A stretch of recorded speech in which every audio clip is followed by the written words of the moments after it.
for 2023. I'm Joel Ingraham. Christy Schlesinger. We are your Bellevue PTSA Council Advocacy Directors, and it's been great to be able to be an advocate for the district and to be able to help advocate from more funding for the district at the state level to talking to administrators and school board members about instruction and a whole bunch of different topics. So before we get started, we'd like to take a minute and highlight some of the role that PTSA has regarding advocacy work. So for those who are not familiar with the PTA structure, it starts at the local level. Inside Bellevue, there's 28 different PTAs represented for the different schools, plus there's a special needs PTSA. And then at the district level, there's council, that's where we're at. And then there's the state PTSA, and then nationally. And that advocacy work nationally has a 125-year history of advocating for children. It's the oldest grassroots advocacy organization in the country. And this year, for some of the legislative priorities, these were the top 5, and Christy can talk about those. So almost every partner organization that we work with has a very similar top 5. The first one, addressing the student mental health crisis. We know that COVID really impacted a lot of this. It was not great before, but that it really set the stage for a lot of support that we need to give to our students. Number 2, addressing critical gaps in education funding. I believe that our deficit is what, 20 million this year of that. Anyway, we're down 20 million from what we really need to get the operating budget working. 3, preventing and reducing gun violence and suicide. 4, addressing funding, inclusion, and supports in special education. And 5, building and maintaining safer school facilities.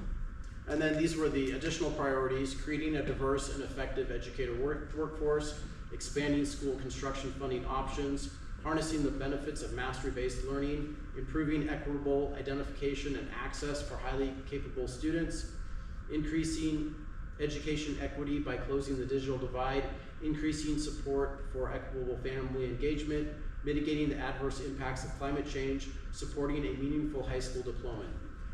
In addition to these that were highlighted for just these past 2 years, there are standing resolutions that you can find on the Washington State PTSA website that cover a whole variety of topics. So for us, we know that school board members are huge advocates for students and for the district and your volunteers. And so we want to continue to highlight the advocacy work that Bellevue PTSA Council is doing, that the Washington State PTSA is doing, and also look for future opportunities to partner with our school board members locally. Okay, so the other thing we want to talk about is inside BSD, there are 5 districts. And for inside the districts, as far as voters are concerned, the districts don't necessarily affect them because they have the privilege of being able to vote for all districts. The candidates, when they register, they do have to reside inside that district for which they want to run for, and that's about the only time that the districts specifically come in. But once a candidate is elected to one of these positions, they do in fact represent all members of the Bellevue School District community. All right, so here, tonight, for District 1, we have Phil, and then District 2, there we go. We have Carolyn, then we have James and Ryan, and for District 4, Monica is not here. All right, so we will leave that up there. We will grab our timer, and we are gonna introduce Melissa. Melissa had the privilege of doing this 2 years ago, did a fabulous job, so we brought her back. And she is you're involved at the state level, correct? Was for PTSA, huge advocate for kids and for our schools, and so we really appreciate having you here tonight. Thank you very much. And can you, if you take this mouse, can you run the timer? I will. Okay. Thank you guys so much for being here. So let's go over some rules real quickly, and just want to thank all of you for attending who are here in person, and those who will be viewing it online. We appreciate you as well. We are excited to be able to offer this to you. Thank you to our advocacy directors, Christy and Joel, for putting this together. So let's just go over the rules for tonight. You're all going to get a 2-minute introduction, and you've all been afforded the opportunity, or you will be afforded the opportunity to answer all the questions. You'll have 2 minutes to answer. There is going to be a hard stop. What I mean by a hard stop is finish your sentence, but don't make it a compound run-on sentence.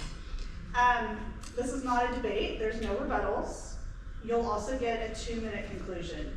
The order for each question has been randomized.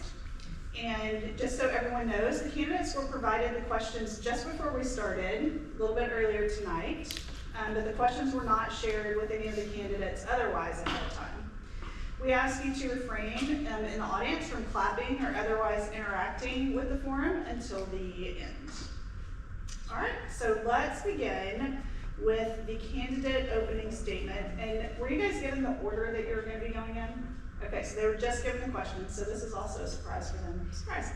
All right, Carolyn, you will be going first. Could you please give us your 2-minute opening statement? Okay. Since I didn't know this was required, I'll be citing the one from the Seattle Times. And I wanted everyone to know that I'm wearing this mask because I take weekly immune system suppressing injections. Okay. I'm Carolyn Watson, the incumbent from District 2 of the Bellevue School Board.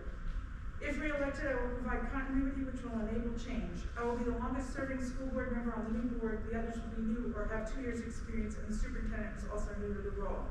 I will provide historical knowledge and context for the new board's consideration, but I am also excited to work with new people and new ideas.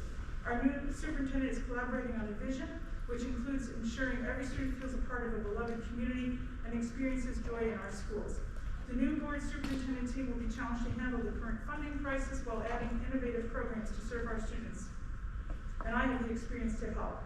My priorities are mental health and well-being for our students, an education that prepares students for the challenges of the future, and providing educational excellence as the students define it.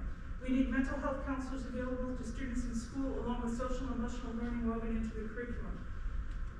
We know students are experiencing increased rates of depression, anxiety, and suicidal ideation. We must keep our mental health program robust because kids in distress cannot learn. Our students need tools to cope with an uncertain future. We can prepare students for a future that includes climate change with classes in environmental science and advocacy. We can empower them to take action now. Our students also need to understand how to preserve democracy, to become informed, to detect propaganda, and to engage in critical thinking. I support civics education and an accurate, honest history curriculum that allows us to learn from the past. Bellevue is known for its educational excellence. Every student needs to leave high school feeling prepared for the next step. Some will leave with college credits from AP or IB classes, dual enrollment, or running start. Others may choose career certifications such as those offered in auto mechanics, computer networking, and nursing. Some will choose a combination. Thank you, Carolyn. Next, Tap the screen. I'm sorry, tap it. Tap dismiss on the screen.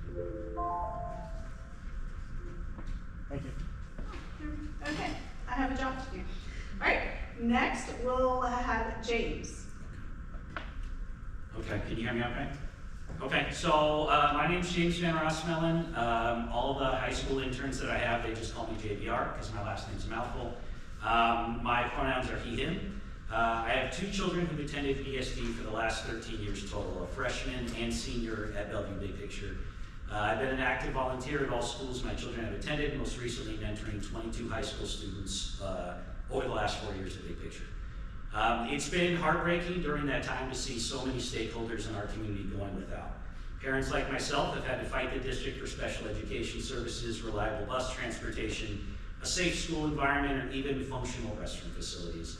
It's incredibly disheartening to consult a lawyer to battle the district for your child's free public education. In talking to other parents, this has been a consistent theme with BSD taking an adversarial approach. I'm a fierce believer in public education and personally attended a Title I school, community college, and public university using student loans. As a disabled and neurodivergent family, we were initially thrilled our children got to attend BSD because of the rave reviews. It has become clear that the primary demographic being served are affluent overachievers. All I'm asking for is that BSD delivers on the promises it has made in their mission, vision, and value statements for all students. I'm running for the board to use my privilege to give underserved communities a platform. I believe there should be an advocate for families from Title I schools, families receiving special education services, economically disadvantaged families, and families who are attending colleges unlikely. I will not be fundraising, and I have already turned down multiple donors. I'm running a true grassroots campaign because I don't believe one should have to pay money to participate in the democratic process. I'm here to offer an alternative perspective and hopefully gain a seat at the table. I recognize I'm far from the normal distribution in most bell curves, but there is not currently equitable representation on the board. I think it's time for a change, and I'm optimistic that Bellevue families are willing to hear a respectful dissenting opinion. Thank you. Next up is Ryan. Good evening. I'm Ryan Sutton. I'm a father of 2 children in the Bellevue School District. My youngest is finishing elementary school next year. Both of my kids went through Ardmore Elementary, and I am also running for the position 2 on the board. And because my kids were at Ardmore, we got to experience this last spring's school closure process evaluation, and the feedback that I heard from the other parents among those elementary schools was that the board needs to listen more, and they need to engage more with the community, and the families need to be more informed as to what's going on in these kinds of decision-making processes. Coming from Ardmore and having been there over the last, we started in 2016, but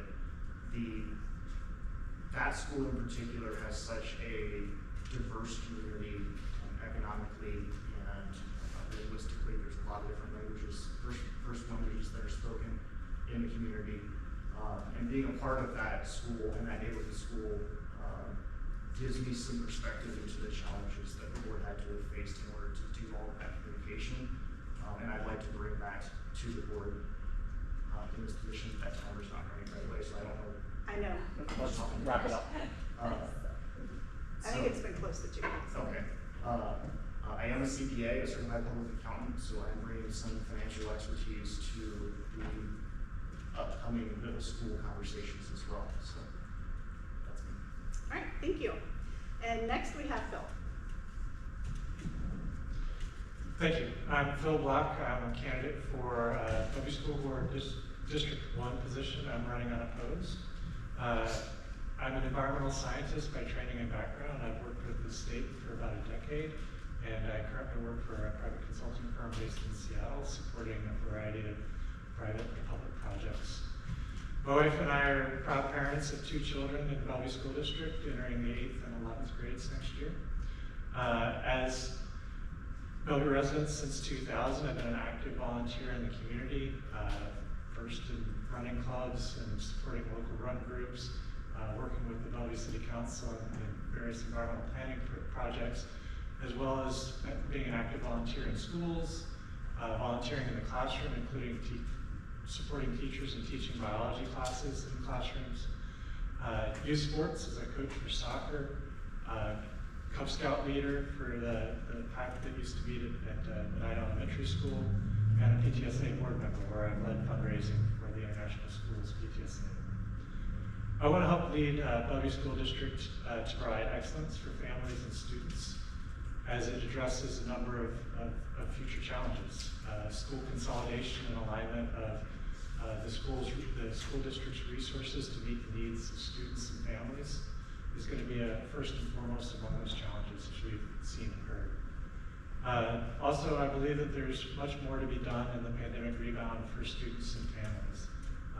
To recognize that some students were able to continue to progress at an unexpected pace, partially due to additional resources that were available to them, while others may have fallen behind. A lot of the curriculum was condensed during the pandemic, and there are likely learning gaps for a number of students, and helping to ensure that those gaps don't create problems, particularly in the sciences and math, are challenges that I'd like to help address. All right. Thank you all. This first question is going to touch on things that a lot of you, if not all of you, have spoken of, so this is going to give you a little bit of extra time to focus a little bit or expand as well. What is your Bellevue School District story? How and when have you advocated for students? This time we'll be beginning with Ryan.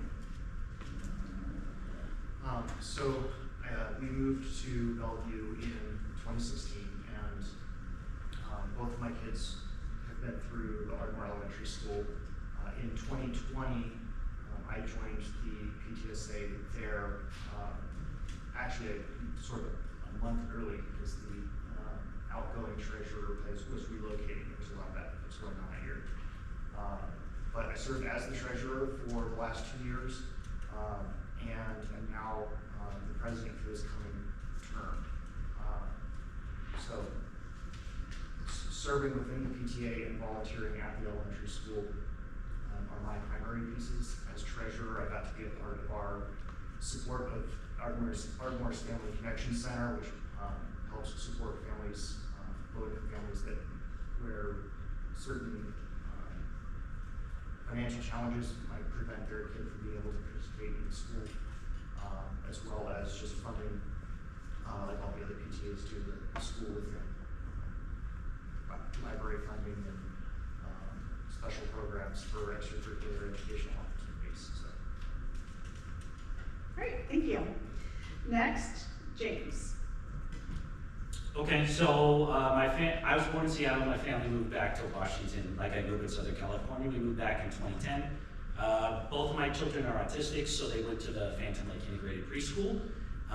Then they went to Ardmore, both of them the entire way, where we had 6 principals over an 8-year span. And now they're at Big Picture. My oldest was a wait list on the lottery, but then got in, and so then my youngest gets in. So during that time, at Ardmore, I taught a lot of Hour of Code classes. I was similarly the PTSA treasurer a couple of years before Ryan.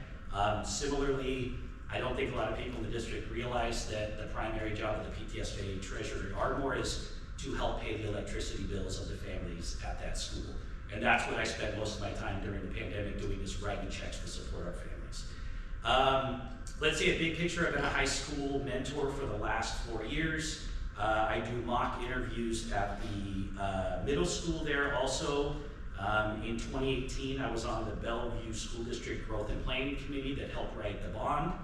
I was part of the recent superintendent interviews as a community stakeholder. I attended the board a couple weeks ago to talk about how the fire alarms at Big Picture were not going off and it was a safety concern. I also attended the recent Big Picture Eastgate/Wilburton relocation meeting at Big Picture, where the majority of the room was very dissatisfied with the district.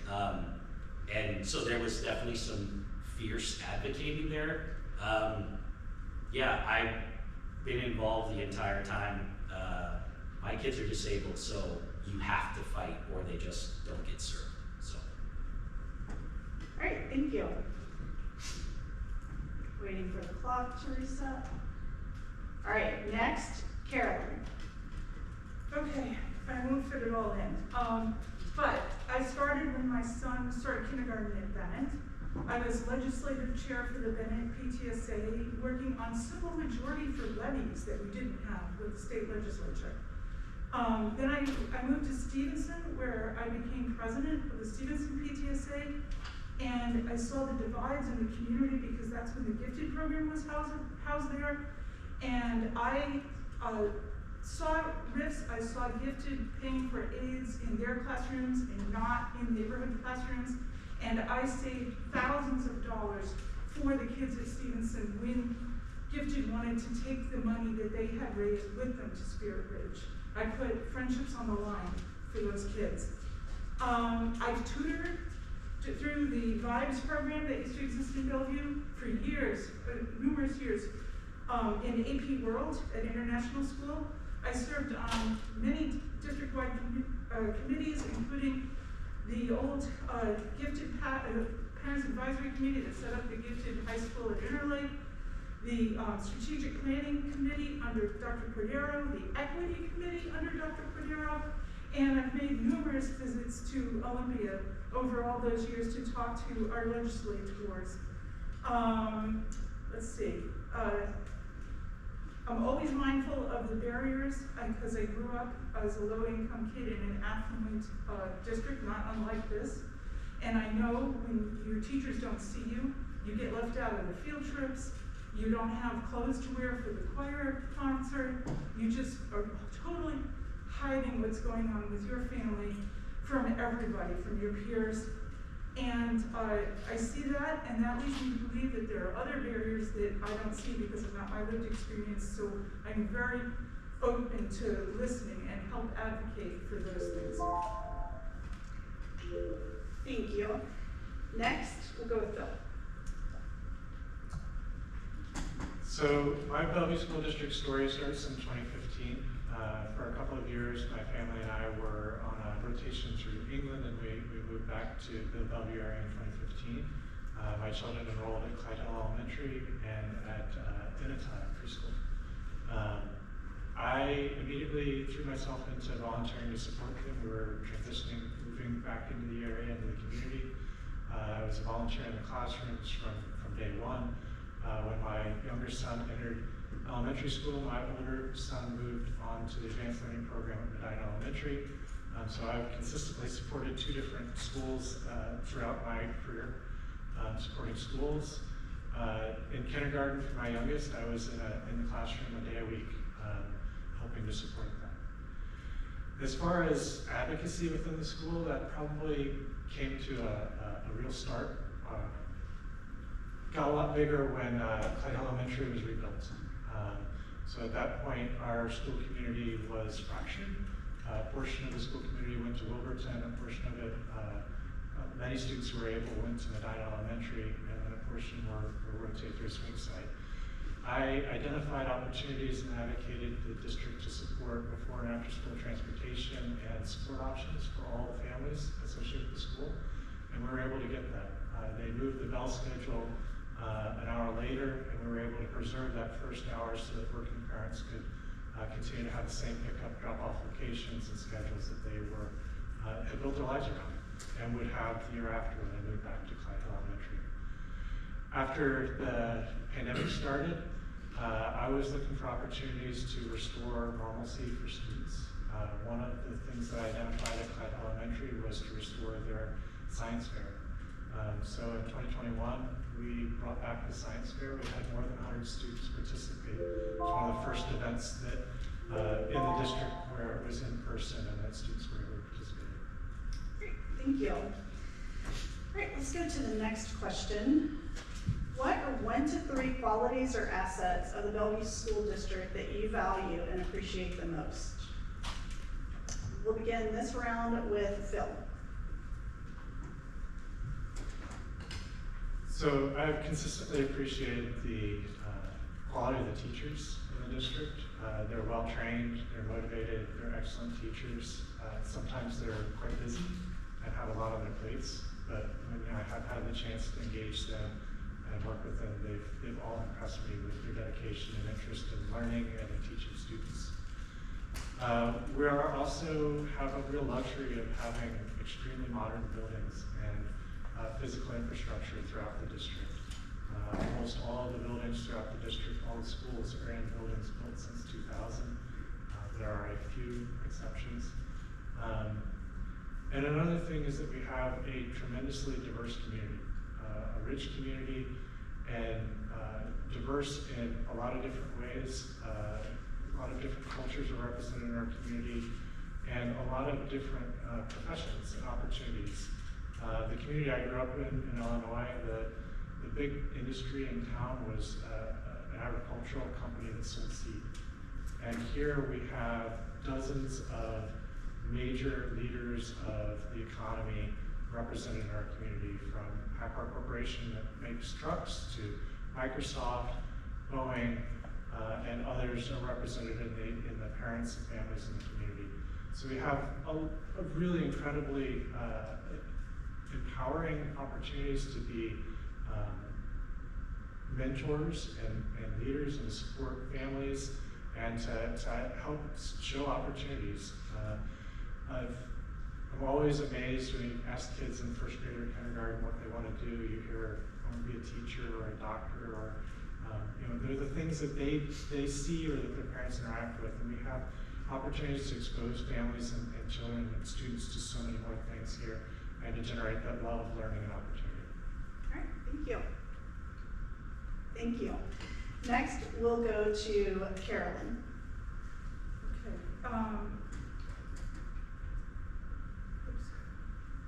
we're on the 1 to 3 qualities or assets question. So I think the one thing that we don't want to forget, because we keep seeing all the flaws in our district, let's not forget the excellent education. It is amazing.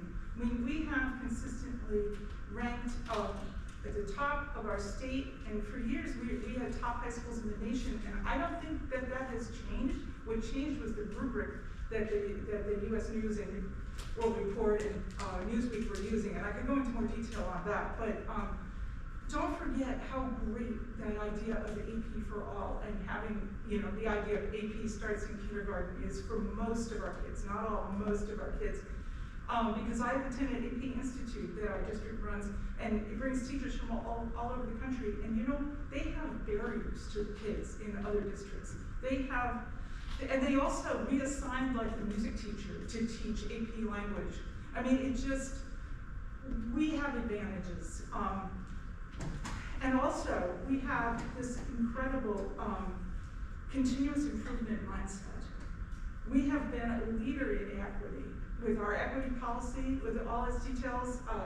I was asked for copies of it when we were first putting it together by other school board directors around the state.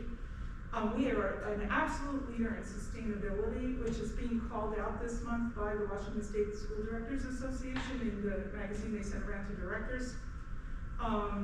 We keep that mindset. I know sometimes it feels too slow. We talked about where did you start? I really started advocating for math. Our math curriculum was terrible in elementary school. It's still not great. You can't believe how much better it is, but it is still not great, and we continue moving forward, and it's that continuous improvement mindset, and I really love the way we're bringing in new literacy curriculum. All right, thank you. Next up, we have James.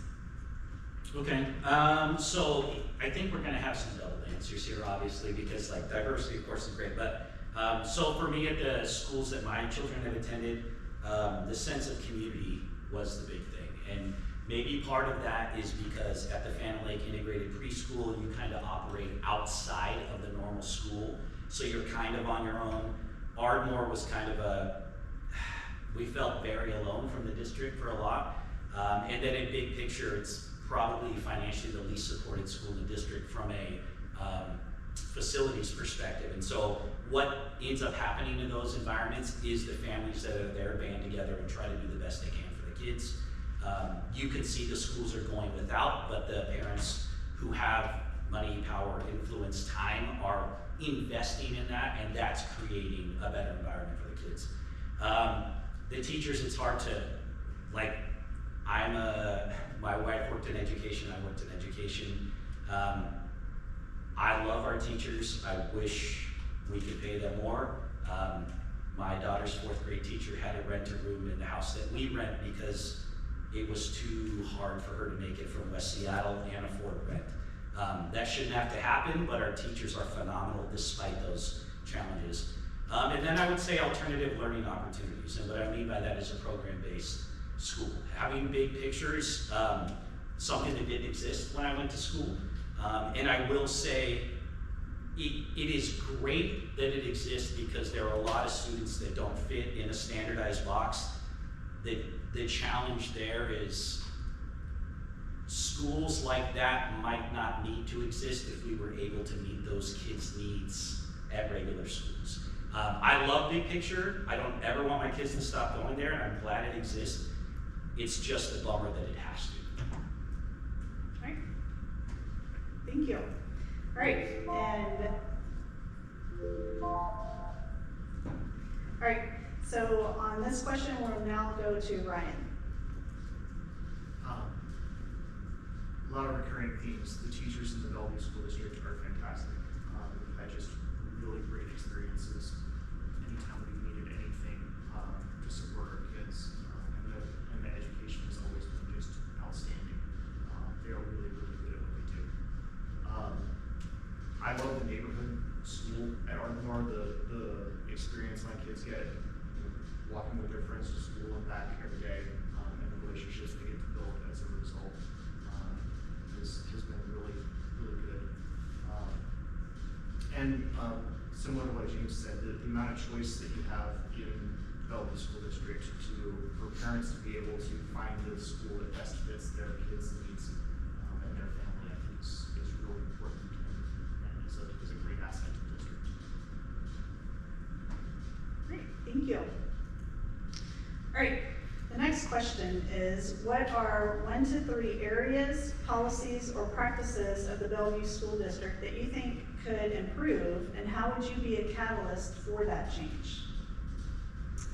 Up first for this question, we have Carolyn. Well, we all know one of the biggest problems we're facing is sustainable funding. And so that is not something we can do on our own. Our voters usually support us, have supporters with bonds and levies, but we need to be in Olympia. And our local legislators are behind us, but the whole state apparently is not. So that's one thing. But in terms of right here in the district, communications has been a big problem. I've felt that that's been a huge problem since I've been on the board. And as a board member, you don't really control what the communications department does. It has improved enormously. The professionalism has really increased, and I praise them for that. But I'm trying to push them a little more in a direction of thinking like journalists, like going into the parent's mindset and thinking, what does the parent need to know? What's front and center on what the parent wants to know? Instead of doing this PR, let's just, kind of push out some great things. So that's one thing I continue to work on. I may have some traction. Another thing is reviewing our policies for equity. I had the opportunity, I read all the finance and operations policies a year or so ago, trying to figure out and prioritize which ones are likely to marginalize or to just not be what we want, and then work with the equity advocacy and advisory collaborative, I'm going to get that wrong, but EAAC, to really identify, review, and update our policies. And then another one is, and my main motivation is making sure everyone gets the excellent education that my kid got, because as they pointed out, it took a lot of advocacy. It took a lot of monitoring what was going on in the curriculum, what was the math curriculum, the inadequate reading curriculum in the elementary years, just gaps and skips here and there, and not every parent has the time or energy. Thank you. Next, we're going to go to Ryan.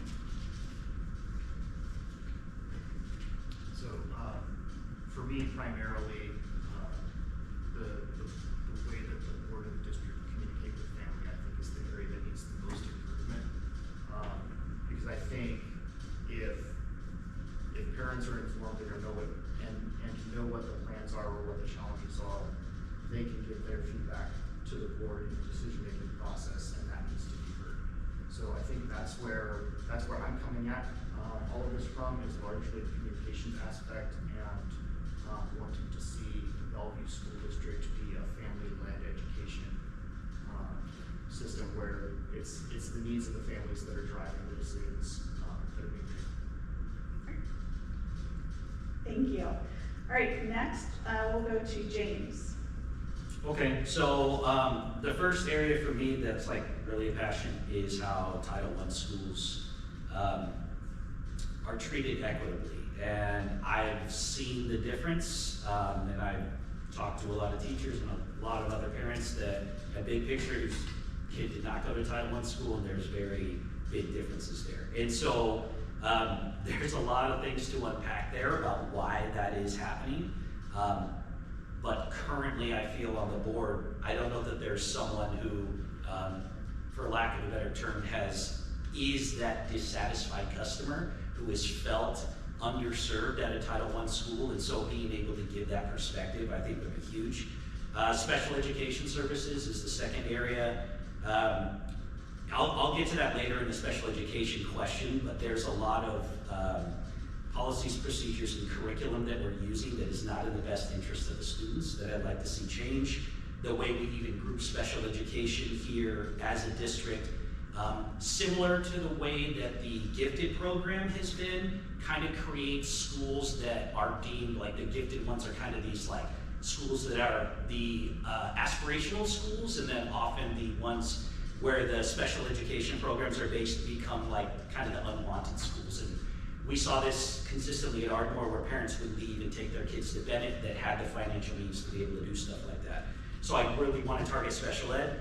And then the last thing would be district transparency. Obviously the communication they've already talked about is kind of a challenge.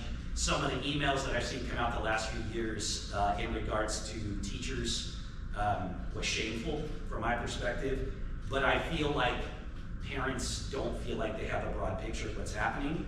At all of the school closure meetings, it was a clear concept that all parents felt that the district was just not being transparent with them. All right, thank you. And as you might have guessed, we'll now be going to Phil. So I appreciate everybody's communications. I'll try to put a slightly different spin on it. So communications is obviously a critical thing, and one of the things that I've noticed in my engagement with my school is how compartmentalized the communications have become. We have communications by email, WhatsApp, Facebook, as well as select few to get verbal communications or through meetings. So we need to have a multi-tiered strategy. We need to make sure that the communications aren't all centralized, because as was pointed out, we've got 28 PTAs, we've got all the different schools, and there are communication networks around each of those schools that are really the best for communicating to each one of those school communities and making sure that we're doing a good job of making use of that. I've mentioned the pandemic catch-up. I think that there's more to be done there. There continue to be behavioral issues in schools that are going to continue because there are behaviors that get normalized in the early grades, and also there are shifts in the way students, and some of those may be permanent, but in the way students engage with school. The pandemic pushed a massive growth in the use of digital materials and digital communication, and they're still catching up with how to manage those. Budget is going to be a challenge. People keep mentioning the budget. There are two budgets for the school district. One is the capital budget for building things, that's fundraised locally, and the other is the operational budget, which is based on the number of students, and that comes from the state. A big part of that is the marketing and how we introduce families to the school district and bring them in at kindergarten and the early grades and keep them in the school district. Right now, we have a gap. Kindergartners, there aren't all of them there. They show up in first grade often. A lot of families are keeping their kids in private pre-K through kindergarten years. I think that there's an opportunity there. For me, that was one of my best experiences was our kindergarten teacher, Megan James at Clyde Elementary. Was fantastic, and it's a real opportunity. That's the most anxiety any parent's going to have is when they're first entering the school. Right, thank you.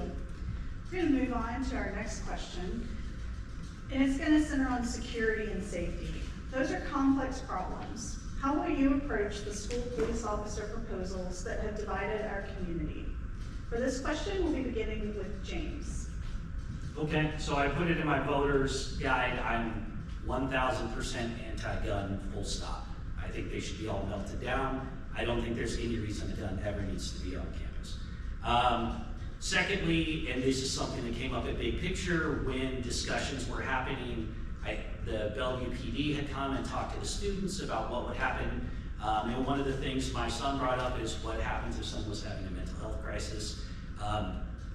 I do not think any person who's doing security on school should be doing so without having mental health training and how to deal with students who are having a mental health crisis.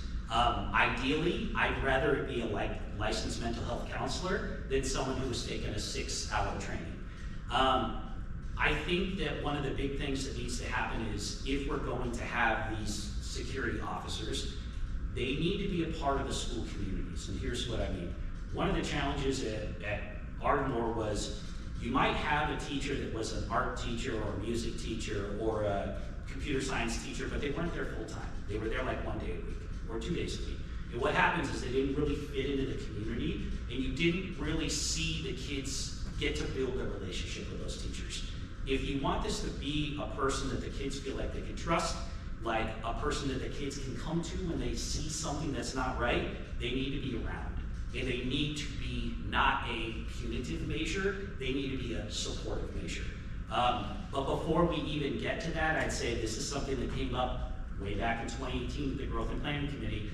There are schools in the district that still do not have security in place, like Big Picture, where they are a, what they call a California campus, where all the students go directly to the outside, which is different than most campuses here. So before we even talk about it, like having these officers, let's get every school up to code first. All right, thank you. Next for this question, we'll be going to Carolyn.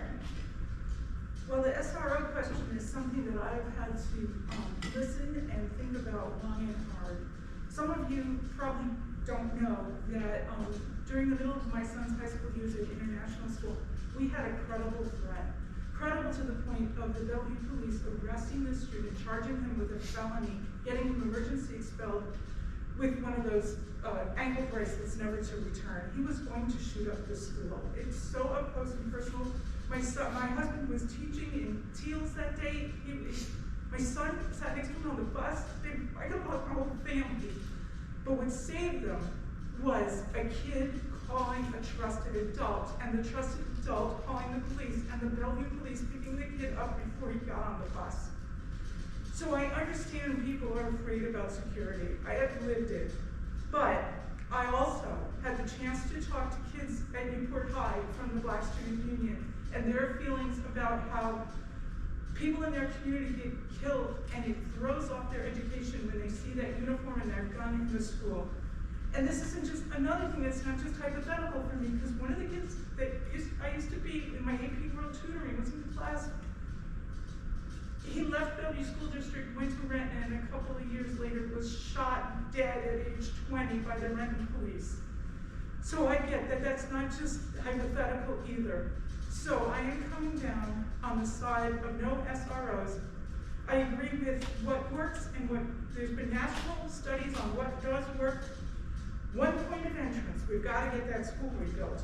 Locked doors, mental health, and that trusted adult that the student feels they can call in the school, because that's what saved my family, and training for the staff to deal with it, and then we can keep good relations with the Bellevue police. They promise to be here in 3 minutes if we need them, and they can come in and do an assembly if they need to educate us. That's where I stand. Thank you, Karen. All right, next for this question, we'll be going to Phil. Yeah, it's a complex issue. We all want our children and our families to be safe. We want to send them into the schools. We obviously want the teachers and administrators to be safe. It's also a challenge to put additional stresses on administrators to have to deal with situations like what was just described. I believe that the police officers don't belong in schools. I think that that should be a district to police department relationship. There should be a point of coordination there, so there's active communication about the needs and planning for school responses. But I don't think there should be a regular presence of police officers in schools. I think that there are opportunities, obviously, for occasional trainings and engagement, but I want the students to be working with, I want it to be a community where there's active communication between teachers, students, and teachers. And that there are opportunities for concerning information to be escalated and to go to that district communication tool to communicate with the police department.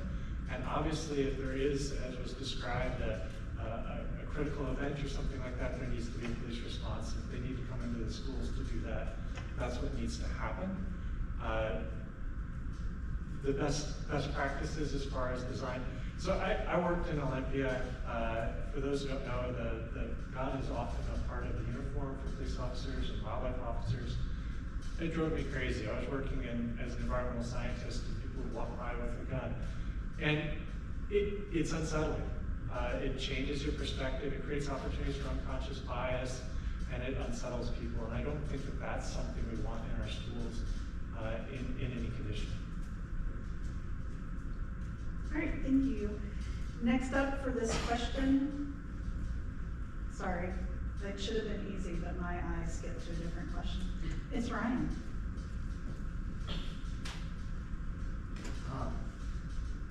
Couple of things. One, anytime there's an issue that's highly divisive within the community, my position is you've got to listen to the community and let them drive the conversation and the decisions. So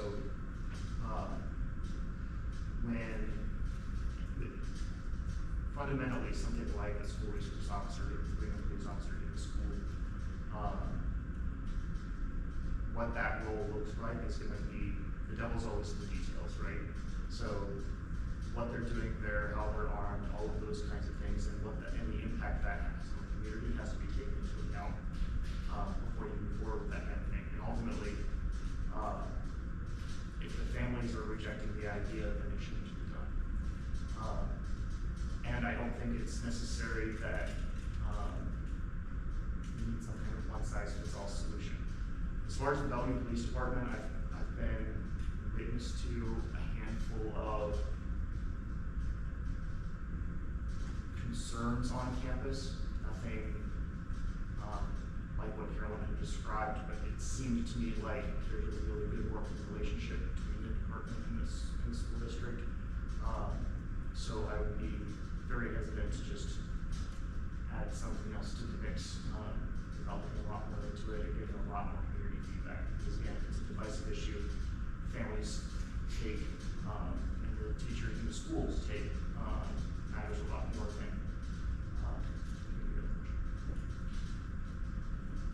All right, thank you. We're going to now go to the next question. What should be the role of language programs in our district? Be it immersion, dual language, heritage language, along with multilingual learner services in our very linguistically diverse community. For this question, we'll begin with Ryan.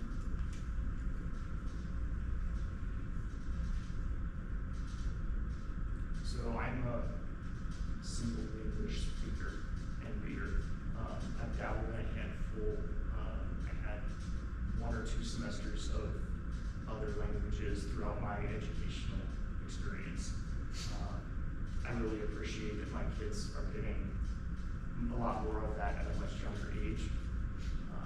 I'm really interested to see how the heritage language program that's coming to Ardmore next year pans out, and what it does to the school dynamic and the community and the enrollment numbers. Ultimately, I think fitting the program to the demand from the community is probably going to be critical. They don't necessarily have a stake in one or more of these or how they fit, so I think it's something again that the needs of the community at the school or the individual school where these programs are being considered is what should be the driving factor. Great, thank you. All right, next we'll go to Carolyn. Well, I think the language programs are very important.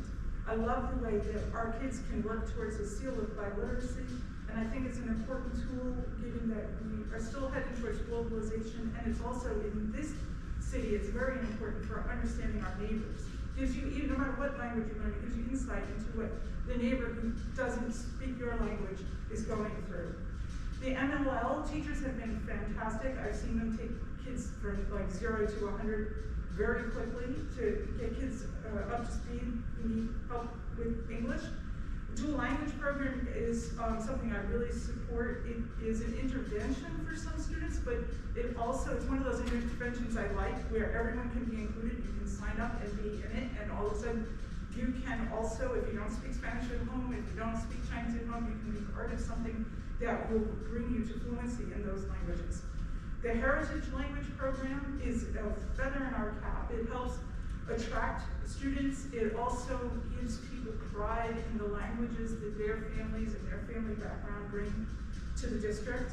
And the Immersion Program has a long history here, working to bring kids who don't speak Spanish at home up to fluency level in Spanish. I just think it's a real high point of the district. I am proud that my own son graduated with a seal of biliteracy, and we are not bilingual at home. So this is something I endorse and encourage. All right, thank you. Next for this question, we'll be going to James. Okay, so first and most important for me here is the most vulnerable of this group, which would be the multilingual learners. The big challenge there is what do you do if you have students where they're maybe the only student in the district that speaks that language? My wife was a GSA. There was a student that was from Ethiopia, and he was already developmentally delayed. And basically, how are you supposed to reach this kid without any access to an interpreter? That is something that I think absolutely should be prioritized. Now, after that, when we look at these other programs, I absolutely agree with Carolyn. These are feathers in our cap. They are amazing to have. It makes BSD look amazing.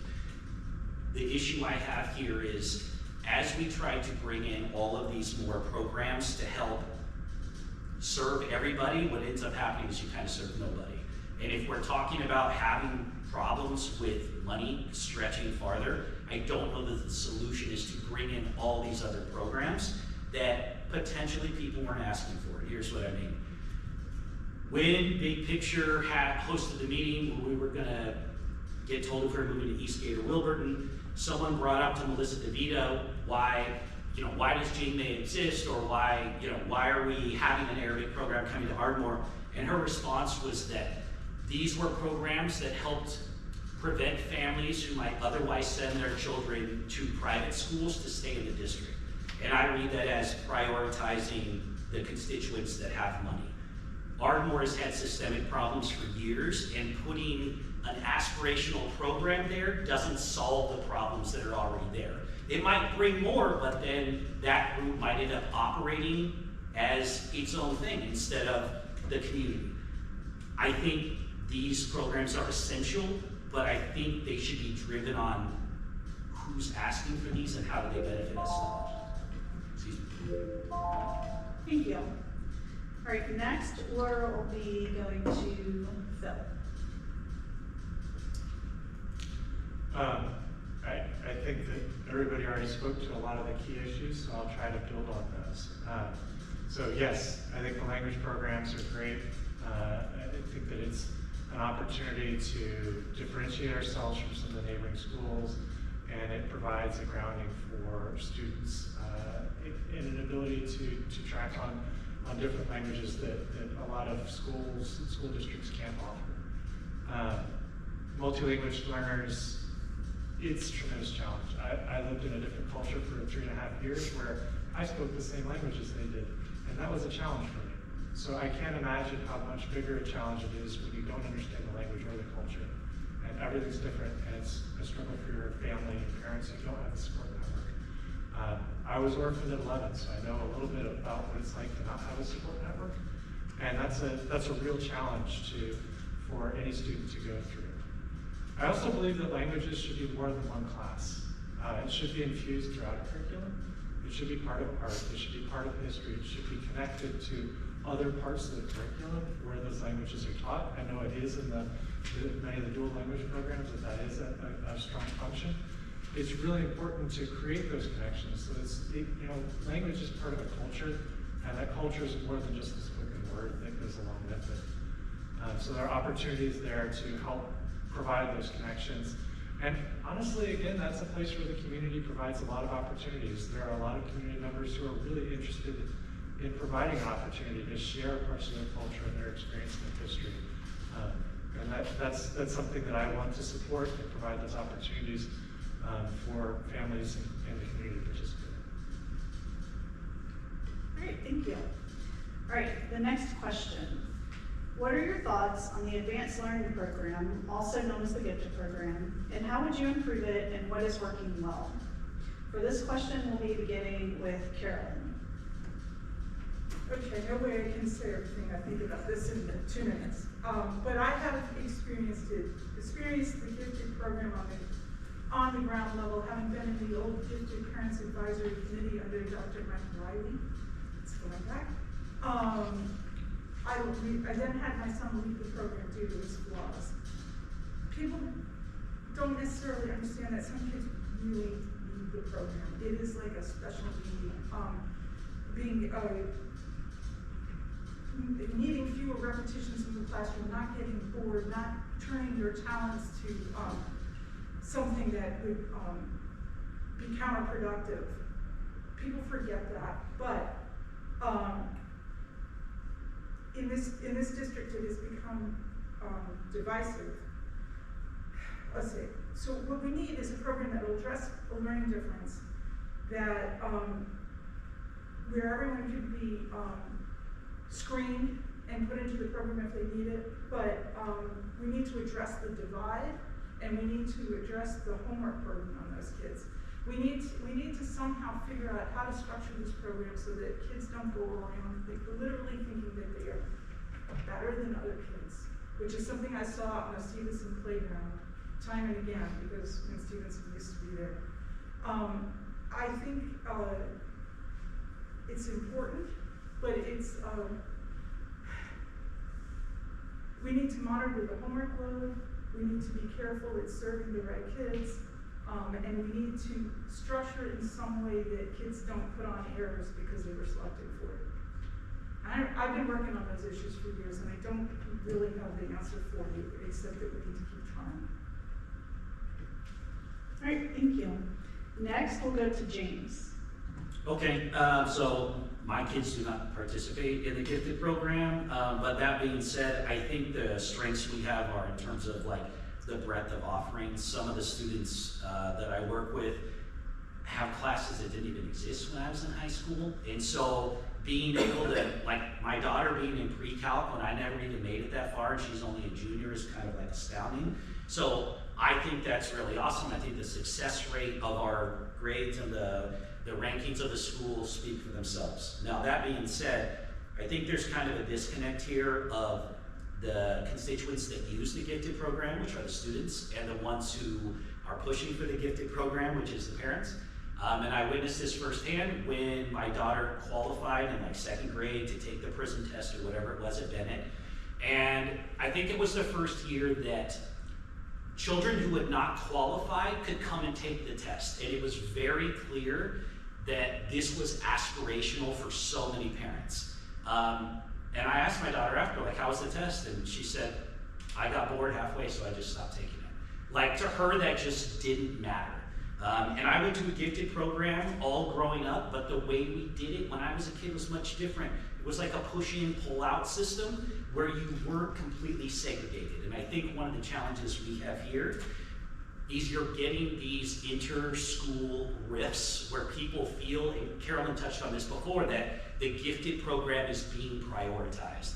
And also it kind of creates this clique mentality where that school is the Gifted school, and so then you get these parents who are like, well, that's the one I need to go to then, right? That's the best one. I think there are better ways to do it. I'm absolutely for the Gifted program. Like I said, I was in it since 2nd grade. I hear parents complain that it's not rigorous enough. When I ask the students that is not the same response I get. So I think a big part of it is that disconnect. Thank you. Next, we'll go to Phil. So, I have a lot of thoughts on Gifted programs. When my son started school here, we started in the middle of the school year, and that summer there was the opportunity for him to test and see whether or not they were qualified for the Gifted program. and I think that was second or third grade. And the teacher said, I've had gifted kids, he's not one of them. Don't even think about it. Don't push for it, you might find a chance. I said, I'll give him a chance. Yeah, he aced that test. When I asked him how the test went, I got a slightly different response. He said that was a lot of fun. So took a day, skipped camp for a day, and said that was fun. And those are the kids that I think gifted is for. I think that I don't believe that you should study and try to tutor and force your way into those programs. I think that leads to a mismatch. But I think that there are kids who get it and need to have an opportunity to continue to be pulled ahead.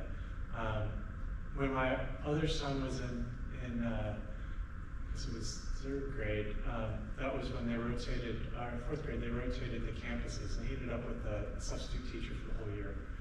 And we went to the first parent-teacher conference. He's hit the year-end targets already. He's already hit all the year-end targets, and we're talking to them in October or November. Yeah. And there need to be opportunities for those kids. He was in the traditional classroom. I don't want my kid forgotten about just because they've already hit your learning targets for the year. I want to have those opportunities in all the classrooms for kids to move at the pace that fits them best.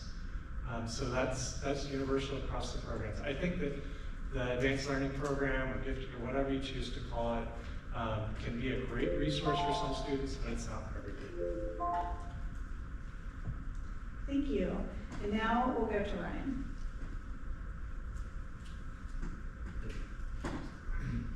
I don't have any personal experience with the advanced learning or gifted programs. It's not something my kids participated in. But the parents that I know whose kids are in it all value it very strongly. Similar to what the others have said, I think education isn't a one-size-fits-all. Education has to fit the kid. And the more options that are available for parents to get their children the best education possible are good things. So I'd be listening to the community as to what they want and what they need in terms of programs like that, but I don't have experience with it. All right, thank you. I'm going to move on to the next question. How would you improve special education services in Bellevue and help ensure all students not only receive a free, appropriate public education, but thrive to their full potential? What are the challenges for Bellevue reaching this goal, and how would you help improve the system? For this question, we will be beginning with Phil.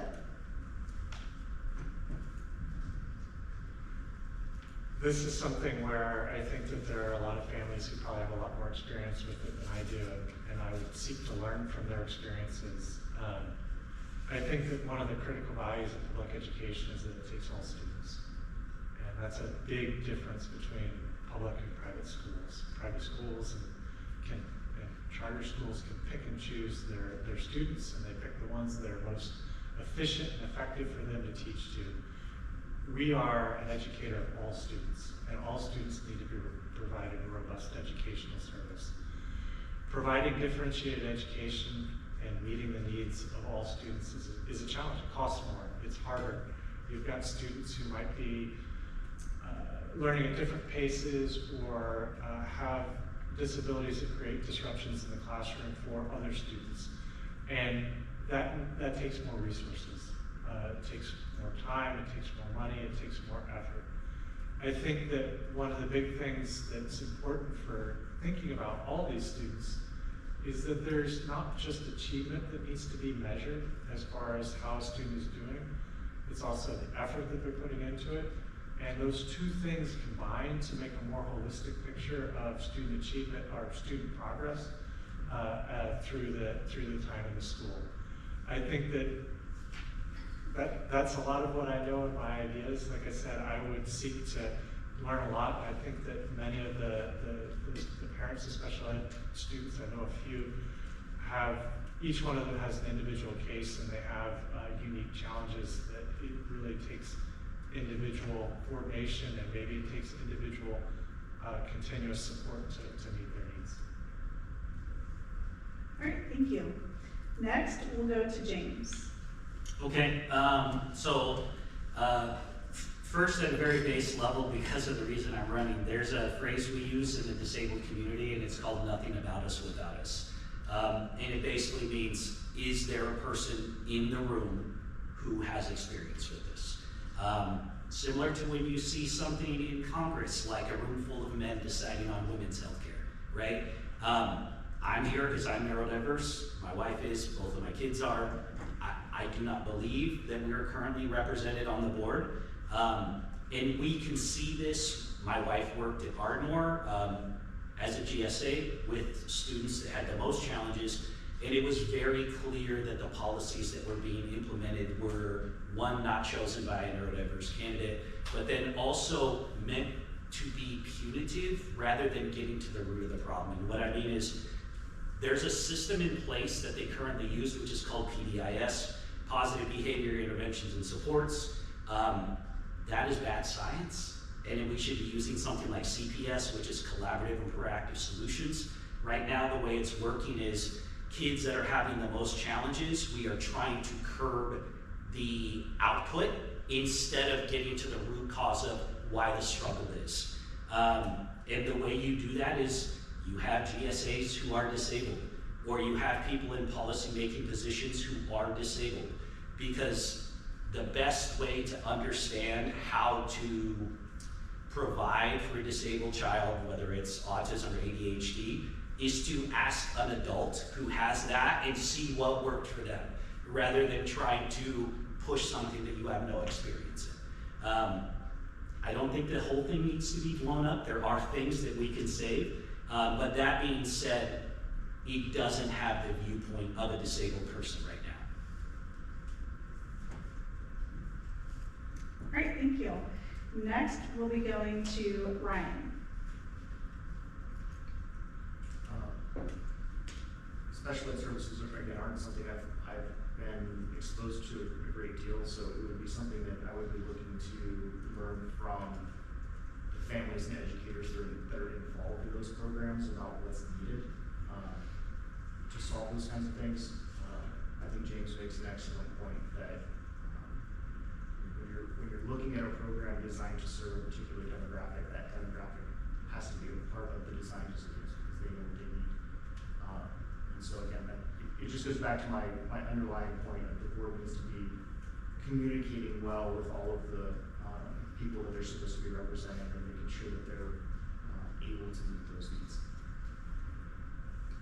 All right, thank you. And finally, we'll be going with Karen. Okay.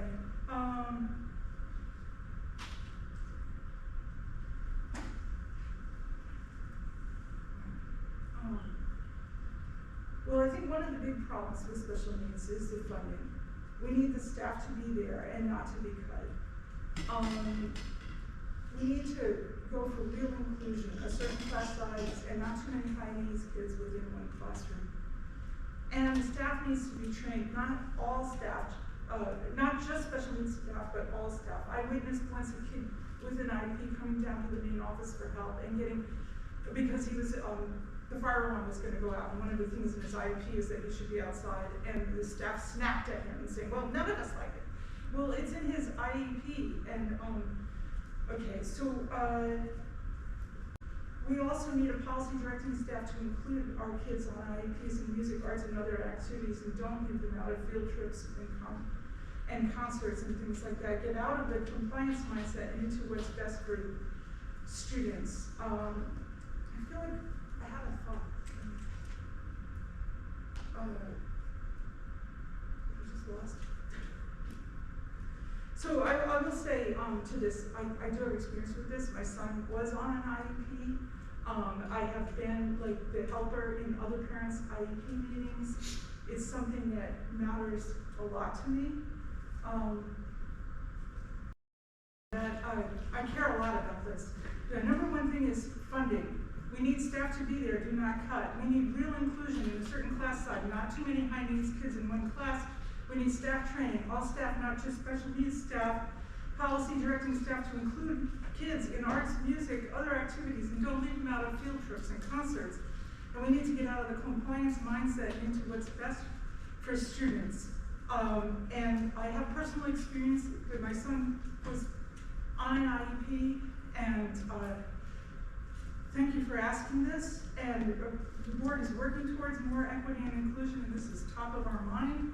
And I will advocate for more funding for this. This is a state constitutional right. Thank you. All right, we'll be going to the next question now. When dealing with limited operating budgets that are declining due to declining enrollment, how will you prioritize student services and staffing and instruction and deal with closing schools or other budget cuts? What items are critical that should be prioritized and funded first? For this question, we'll be beginning with James. Okay, so similar to what I said earlier, I think your most vulnerable stakeholders need to be cared for first. And in this case, that falls into a few categories. Obviously, special education. I think the programs that are really going to negatively affect the students if they don't get that support. So things like special education, multilingual language learners. But then I'd also like to put in this, because not a lot of the questions are about them, is the teachers. One of the things I'd like to look at is, did we look at reducing the pay of some of the district administrators? Because I'm certain that there aren't administrators that do 2.5 times the work of teachers, even though they're getting paid 2.5 times the salary. For this, I'd say, I don't want to say eliminate all the high achieving things, because obviously we want to serve all students as best we can.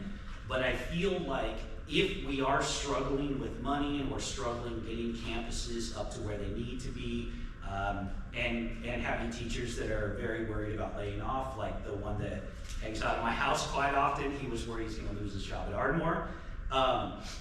If that's the case, then I think maybe we need to press pause on bringing out new programs that are going to acquire new funds.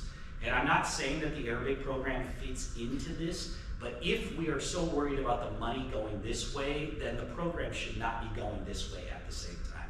We should get ourselves to a point where can we make sure that all of our bases are covered, and then discuss priorities going forward.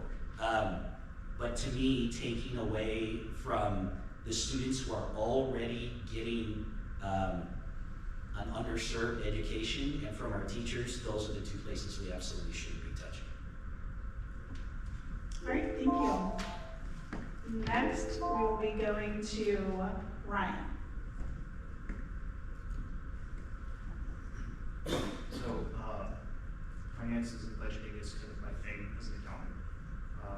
So I am quite qualified to get into the numbers and look at the budget shortfalls and the planning that's going on. It was one of the aspects of the elementary school closure decisions that were made, and will likely be another element when the middle schools are considered next year. But what I saw was the parents asking for the whys, not so much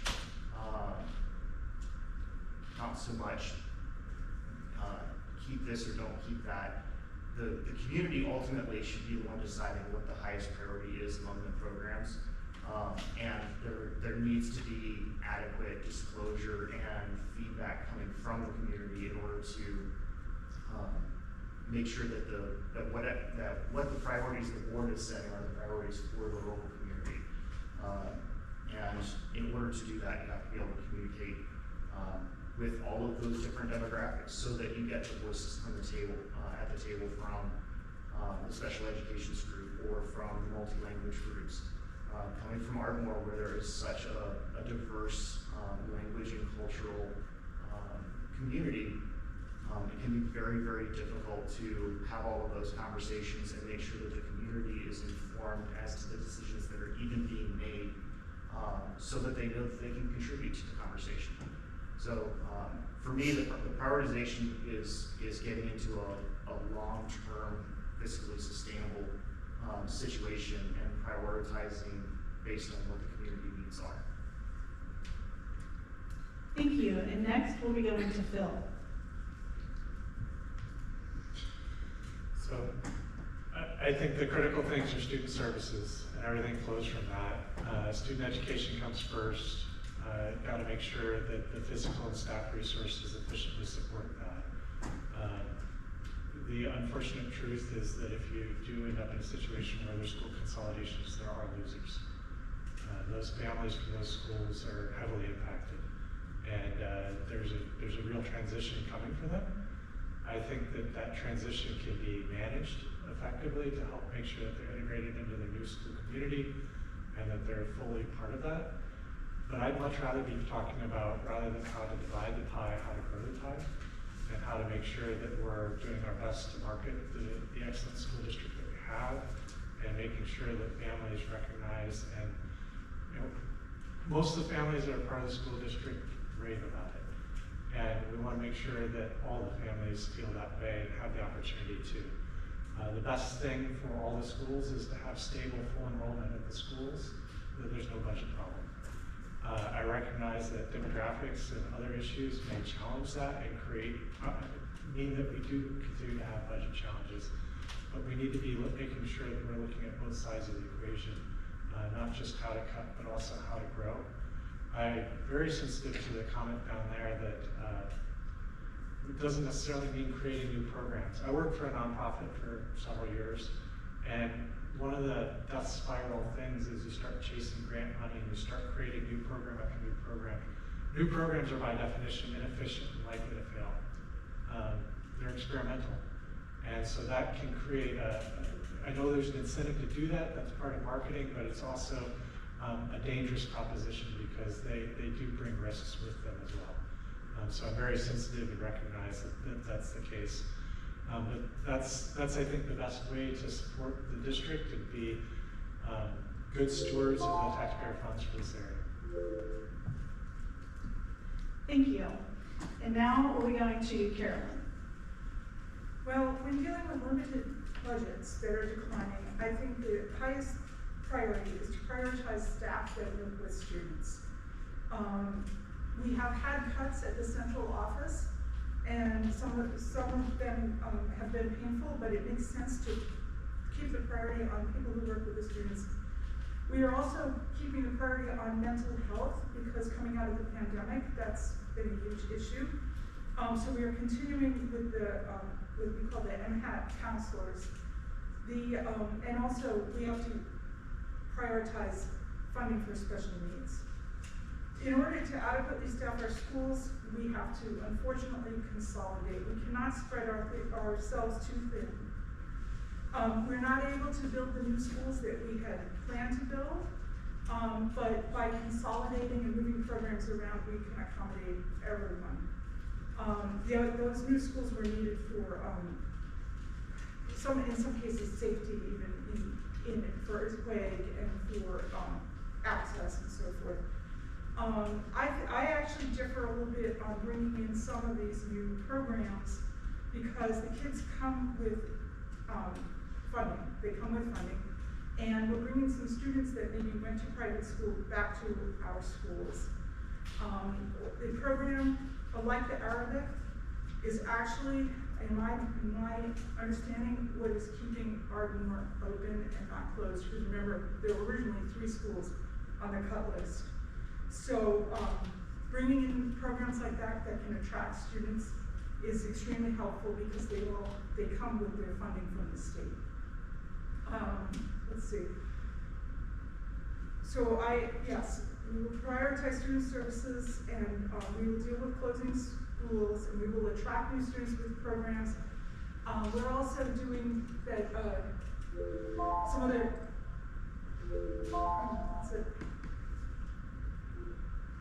Did you want to finish that sentence? Some other special programs at the high school that are meant to attract new students. All right, thank you. We'll now be going to the next question. What should the role of equity be in the Bellevue School District, and are changes needed regarding equity? For this question, we'll be beginning with Phil.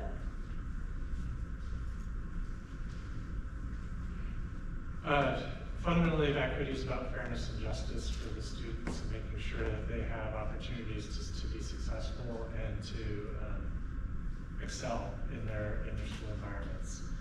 I think that one of the things that's come up here is individual education plans, IEPs, and one of the challenges that I'm aware of, I have a child who has one, is that they're not always followed, and making sure, and that comes down to making sure that we're meeting our commitments.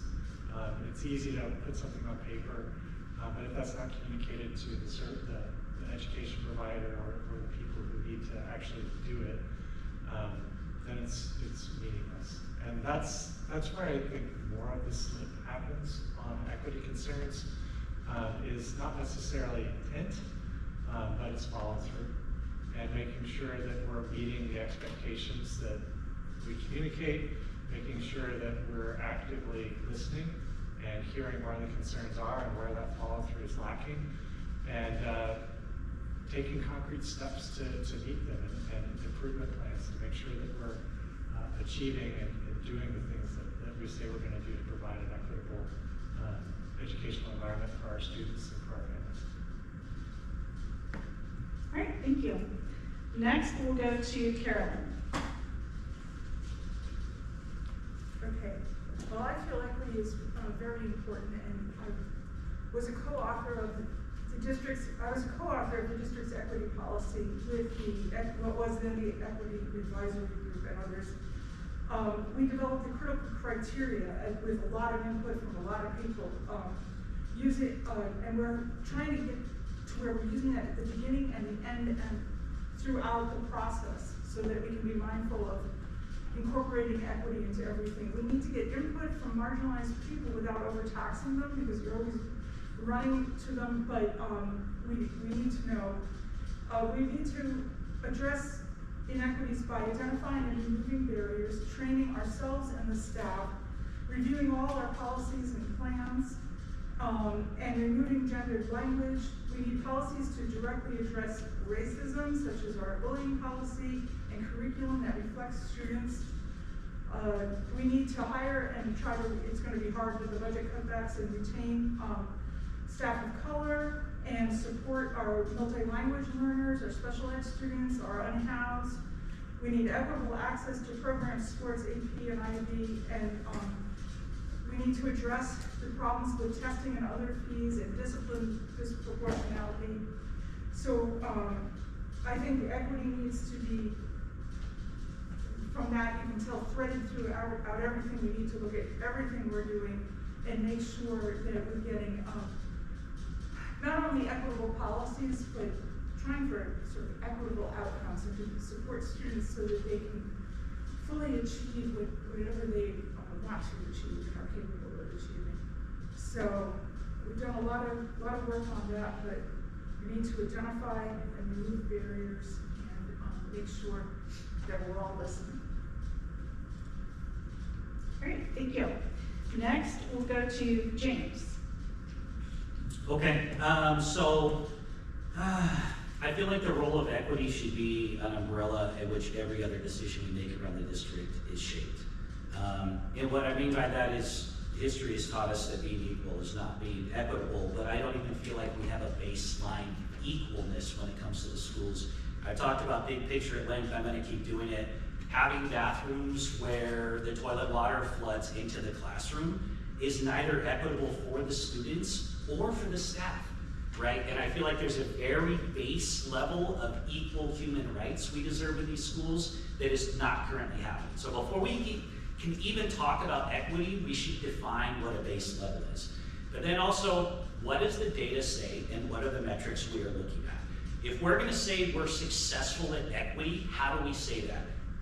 Do we have any type of data collection where students who are part of marginalized communities get to answer if they feel like they see themselves in the staff at their school, or they feel safe at school speaking their native language? I don't know that we have data points that say this. The students are the ones who we are trying to be equitable to. Let's listen to them if they feel they actually are. Because there's no test data that's going to say like, well, this marginalized group got good grades, so we're getting equity right. Or you just had a marginalized group of kids who were all IQs 160, right? Like, you can't make those type of things. So I think we need to identify What is a good base level to start from?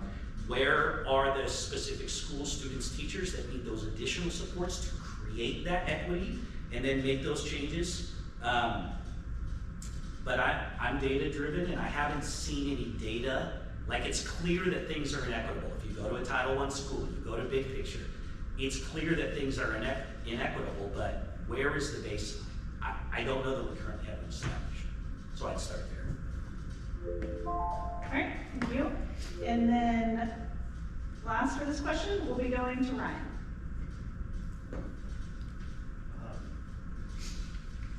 As an accountant, watching the word equity become a kind of policy buzzword over the last 5 years has been a little bit amusing because it's a word we all know, because if you've ever owned a house or know somebody who owns a house, they talk about how much equity they have in their house. Equity is an accounting term. It's how much you own out of what you possess.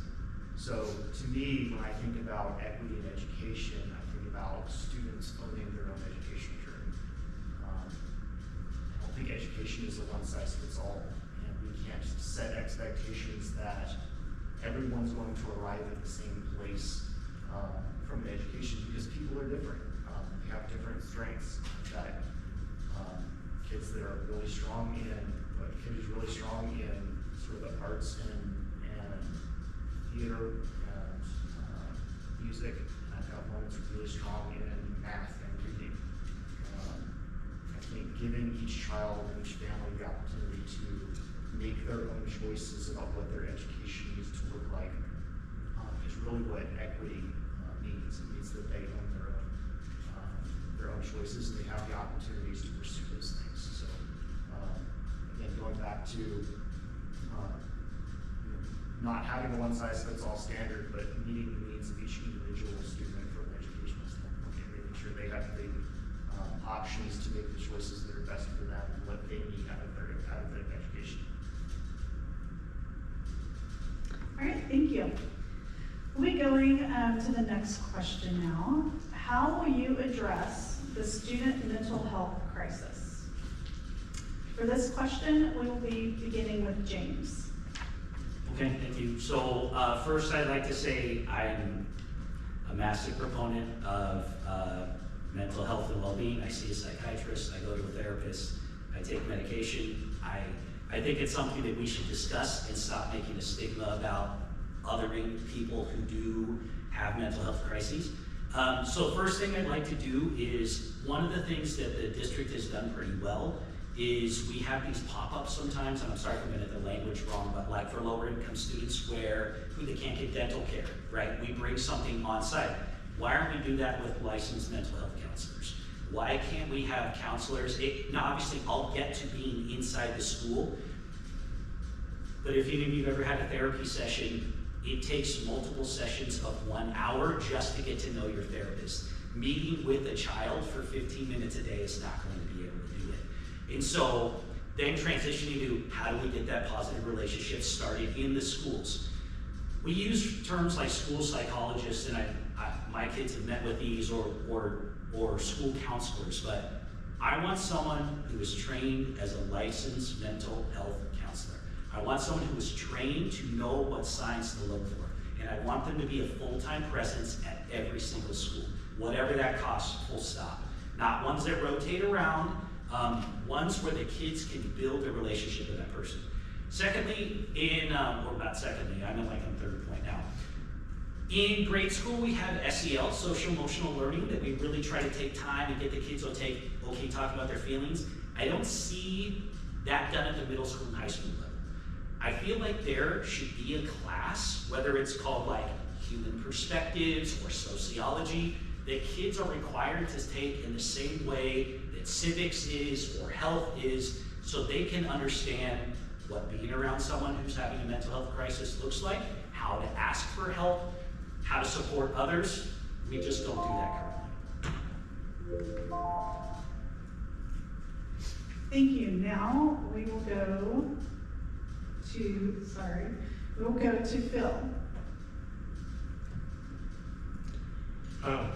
So the Impact Mental Health Therapist group has been mentioned already once. That is in many of the schools in the Bellevue School District. I think that that's a tremendous service. At our school, we had a student who had a tragic accident at home earlier this year, in the beginning of the last school year, and passed away. And I thought it was tremendous to have somebody who was present in the school, who treated a handful of students but knew most of the school community and was able to engage not just with the students but also with the teachers who were very impacted by that situation as a student that they'd known for 7 years. So I think that I completely agree that having a regular, stable presence and destigmatizing mental health services is critically important.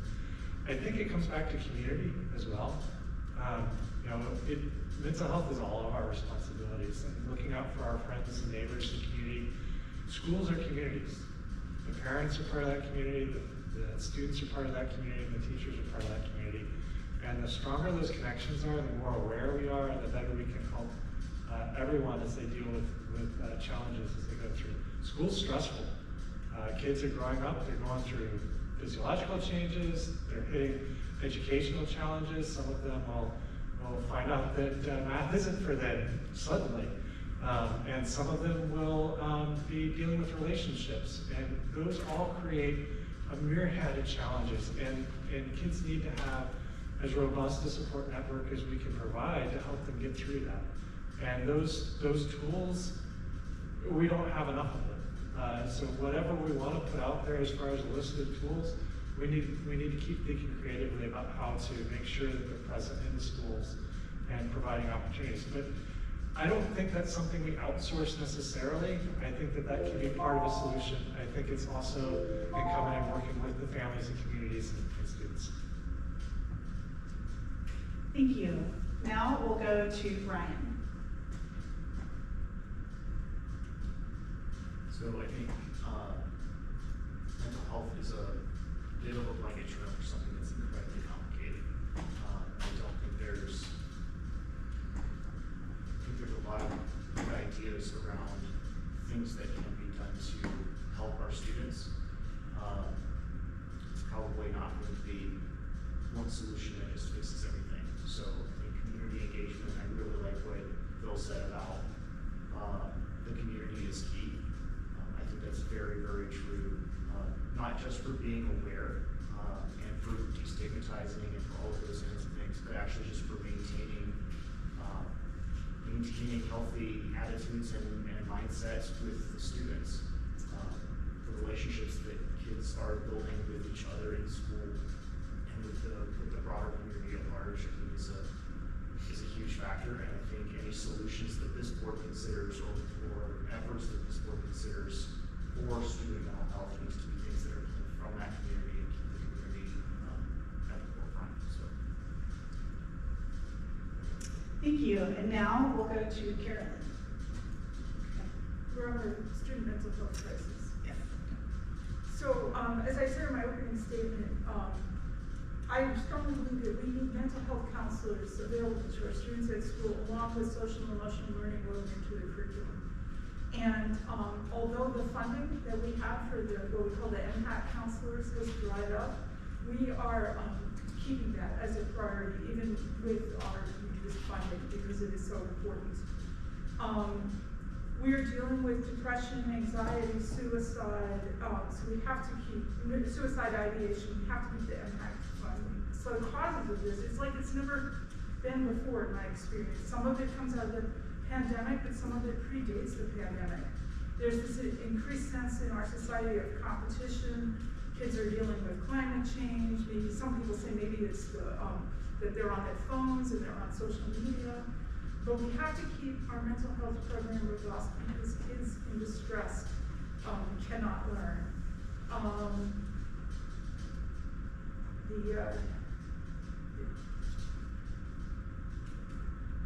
sorry, I'm going through a crash here.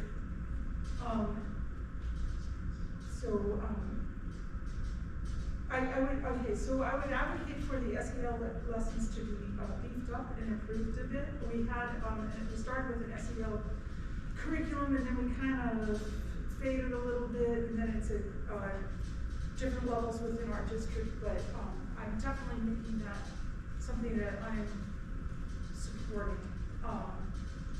providing counselors to help our students with depression and anxiety, and prioritizing mental health despite our budget difficulties. Thank you. And now we'll be going to our final question before we go to closing statements. Not all students in Bellevue are thriving. What is your plan to close the opportunity gap and achievement gap that exists in Bellevue? For this question, we'll be going first to Ryan.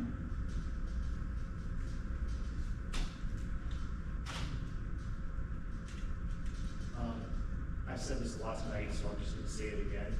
I think that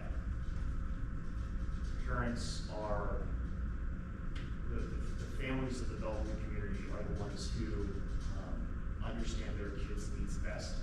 And the board of the district should be soliciting feedback and engaging with them to meet them and their needs.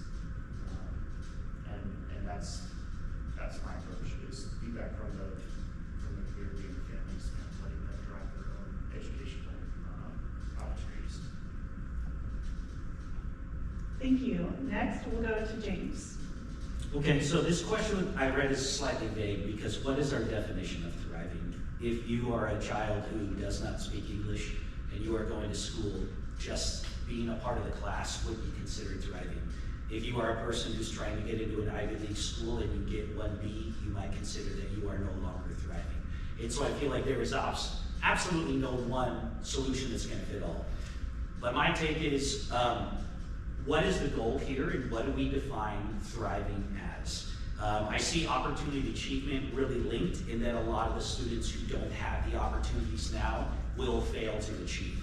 So I think Ryan has a really great idea here about listening to those communities. What we did when I was at Ardmore is they did things called a listening tour, where you take the school administrators and some teachers and some parents, and we go into the communities where there are non-native English speakers, and you ask them, how are your kids feeling supported?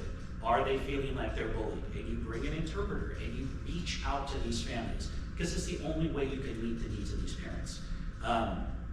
And so once we can identify what thriving looks like, and you're gonna get a scale like this, right? Because the one word does not work for everybody, but how can we report improvements here? That's the thing is, every time I've ever been at a board meeting, the data I've seen was ambiguous at best, and then I saw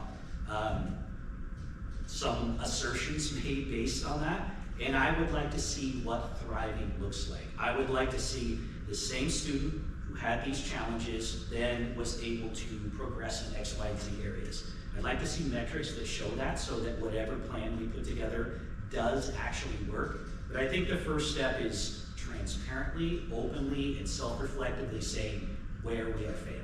That's the first step, and I haven't heard us say that yet as a district. Great, thank you. Next, we'll be going to Carolyn. Well, I would love it if we could make it possible that you could just drop off your child in trust. So far, unfortunately, even though I've been on the board, I don't feel it's exactly that way. I started off my career in the district as a math advocate because I was very concerned about the inadequacy of our elementary school math curriculum. It's improved, but it's still not perfect. I am supporting the new Hadley phonics for reading and our new math curriculum going forward because I think those will provide basics that I hope will help close that achievement gap. And I am a co-author of the equity policy to address these gaps. I think we really need to keep the counselors and prepare students for their personal future. I would love to see our students all either graduate with college credits or graduate with career certifications and realize their potential as they define it. I think that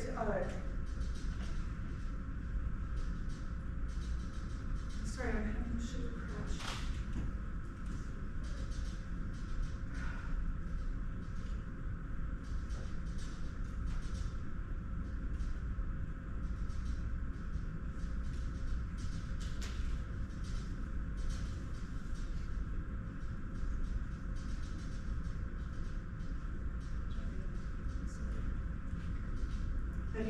you, Carolyn. All right, Phil, it's your turn. I'm pretty sure 2 minutes isn't enough time for me to address all of my thoughts and ideas on this.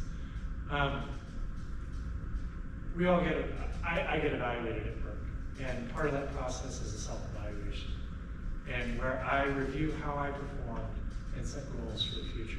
I think that's something that would be useful for students of all grades and ages, that they participate and take some ownership in what do they think they're doing well at, and what do they want to improve at. Fundamentally, I want to promote a level of learning. I think that solves so many things when it comes to how to achieve. If you like what you're doing, you're going to get better at it.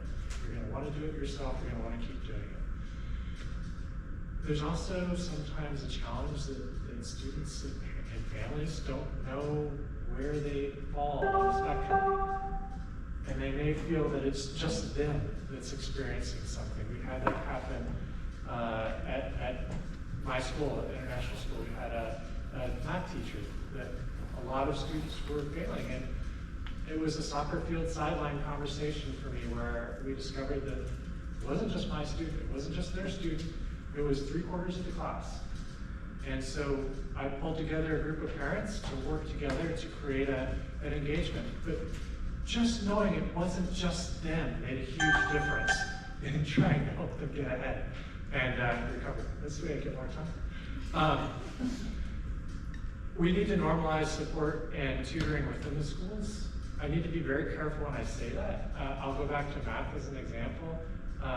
My soon-to-be 8th grader is accelerated here in math. And at the end of this year, he was like, I don't know how everybody else in the classroom knew this stuff.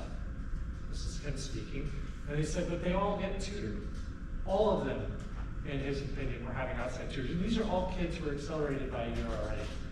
And that's a real challenge. That puts kids at a that feeds into the competition in an unhealthy way.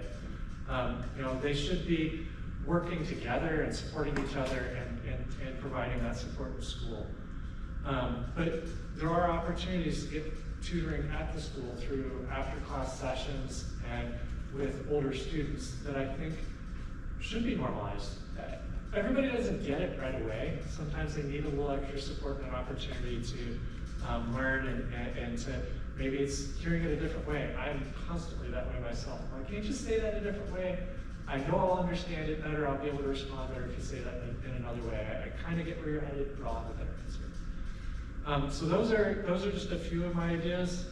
But ultimately, we're trying to prepare students for the future economy and the future, and that's really gets to the upper grades and make sure that they're ready to compete, not just against the students in the classroom, but global competition. Thank you. All right, thank you. Thank you all for answering all of these questions so thoughtfully. Really enjoyed getting to hear all of your thoughts on all of these topics. But now we're going to give you each 2 minutes to give your closing statement. And for this, we will be beginning with Carolyn. Do we have, okay. Are you gonna time that way? Okay. Okay.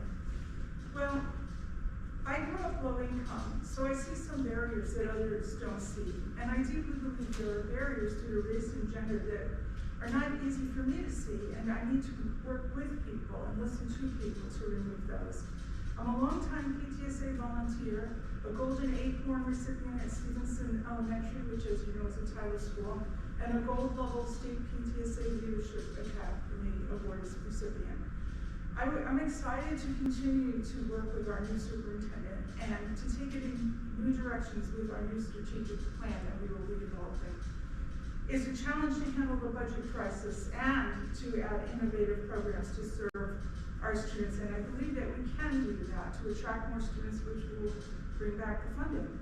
My student was ultimately well served by this district, but it was a difficult battle. I had to learn this system and advocate, and not everyone is in that position. So my motivation for being on the school board is paying that forward. Where's the timer? Oh, okay. Okay, so some of my goals are preparing students for their personal future so they can graduate with college credits and or graduate with career certifications and realize their potential as they define it. I also believe in preparing students to find solutions for their shared futures, such as learning to advocate for change using civic skills, understanding climate change and using their scientific knowledge, know how to identify propaganda and falsehoods, and thrive in a changing technological landscape. I also believe in removing barriers, providing mental health supports, prioritizing the district's equity and inclusion work, and providing fiscal oversight and responsibility. Thank you. Now we'll go to James. Okay, first, thanks for having me. I recognize that I might look, act, and think differently than many of you. Right now, all I'm asking is for a seat at the table to advocate for families that have not been represented on the board. And here's what I mean. There are 5 Title schools in BSD as of last year that receive Title I funding, and 4 of them are in District 2 where I'm running. Based on the last board that is currently still in service, I believe, based on financial disclosure statements, all of those people are homeowners with, as of February 23 data, 48% of the residents in Bellevue rent, and they are not represented on the board. I think it's telling also that 2 of us that are running are both from Ardmore, which is a school that has not been represented on the board. If you read the Seattle Times article about Carolyn and I vying for an endorsement, which Carolyn won, they use terms that you can't just blow up the whole system. I did not ever say that I want to blow up the whole system, but I do want to see change. I've been in the district for 13 years. I don't think that's too long to ask for. Blowing it up would have been asking after 2 years. I'd like to see some change before my kids graduate. And so then let me get through this quickly. My experience may not be the perfect match for this role, but at Microsoft, I successfully launched over 100 million consumer products. I built a radar tester at Honeywell for the Airbus A400M military carrier, and all of the toll equipment that you see at Tacoma Narrows Bridge, I installed it. I know I can be successful at this, and I will fight for your kids just like they were mine. That's it. Great, thank you. Next, we're going to go to Ryan. Thank you. I decided to run for this position because of what I perceived through feedback from the other parents within District 2 of a communication barrier between families and schools whose children's educations were being highly disrupted, and between the board. And I thought it was interesting. I was watching the 2021 video of the forum that the Bellevue Council hosted, and that same theme was throughout that whole video of communication breakdowns and all of the decision making that was going on during the pandemic and families not feeling heard or responded to by the board. And ultimately, that's the decision why I decided to run. But in talking with the other parents, it was really clear, and I think James makes this point too, I think it would be really good for the district as a whole to have a parent from Ardmore specifically. That school is such a diverse community that every year goes through this communication hurdle because of the cultures and languages and economics that are represented amongst our community. I think using it as a measure for whether the board is successful, if it's trying to fix its communication with the community at large and making headway on it, Ardmore's a bit of a bellwether for that because we represent a very, very diverse group. I think having a parent from that school would be really good for the district. And as a CPA, I'm really interested to help set the school district on a sustainable financial path going forward, where we're not dealing with these budget shortfalls in perpetuity. Thank you. Thank you. And now we'll go to Phil. Wow, So thank you everyone for coming out this evening and meeting here, as well as those of you who are at home and online. School board is a critical function in our community. With more than 18,000 students, the school board must work as a team, a collaborative team, to help implement the policy, identify and implement the policies, and manage the superintendent of the district. Those are the fundamental roles of the school board. Individuals, it takes a vote of 3. It takes a majority to make anything happen as part of the school board. And there's a need to be a good communicator and to work collaboratively. I am running unopposed. There were 3 of us who filed for this position, and we talked during the filing period and identified that we had very similar goals and interests for the district, and ultimately identified that it would be best for one of us to go forward and put all of our effort towards making the district as good as it can be. I am that candidate. As a parent during the reconstruction of Clyde Hall Elementary, I helped lead the parents to identify opportunities to provide better services to the students and families through that difficult time. I believe that experience has very well prepared me for some of the challenges that the school district is facing right now with its budget issues and the changes affecting families. I've also worked to help fundraise for our school. We more than doubled our budget in this last calendar year and helped bring investments into the school that they've been trying to do for more than a decade. And that was growing the pie. That's trying to identify those individuals and participants in our community who have an opportunity that just turned off, so that we can make sure that we've got the best school and the best school district that we can for our students. Thank you. All right, thank you, and thank you to everyone who attended. Now would be an excellent time to thank all of you for coming out.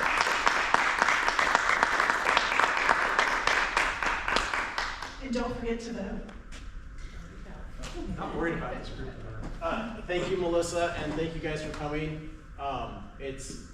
Thank you for running and putting yourself out there. It's a huge effort. I think the only position in the community that is maybe takes more effort and you have a bigger target on your back is if you actually win.